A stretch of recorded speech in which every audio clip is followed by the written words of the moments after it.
قلب استاد دانشگاه ملی تاجیکستان، ادبیاتشناس ورزیده، نامزد علم‌های فیلولوژی، دوچنت کافدرای نظریه و ادبیات نوین فارسی تاجیکی مرتضی زین‌الدین زاده نیمه دوم روز 5 اکتبر سال 2023 در سن 64 از تپیدن باز ماند.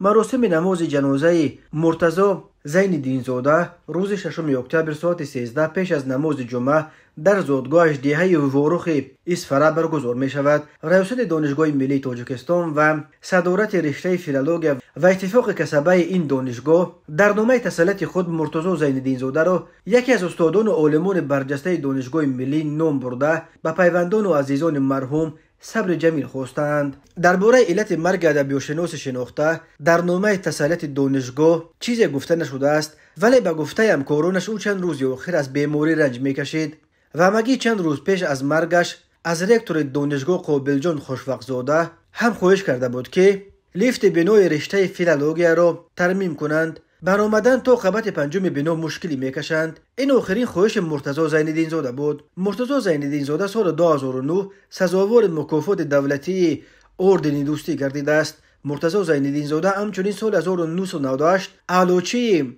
مطبوعات جمهوری تاجیکستان، سال 2009 صاحب نشان اعلاچی معارف خلق تاجیکستان و سال 2010 اعلاچی فرهنگی جمهوری تاجیکستان شده است. از مرحوم چندین کتاب از جمله مشعل افروز، راهنمای نکویی‌ها، فانوس یادها، ادبیات جهان، تاریخ ادبیات خارجی، یادی از بزرگان، پیوند خلق‌ها و تمدن‌ها به یادگار ماند. مرتضی زین‌الدین زاده همچنین مؤلف برنامه تعلیمی ادبیات اتحاد، برنامه تعلیمی ادبیات خارجی و در عموم مؤلف زیاده از 300 مقاله و اثر علمی عمومی، تعلیمی متدی و کتاب و دستورها بود. مرتضی زین‌الدین زاده عضو اتحاد ترجمانها و ناشران اتحاد دولت‌های مستقل و بالتیا، عضو اتحاد ژورنالیستان تاجیکستان و عضو اتفاق نویسندگان تاجیکستان بود.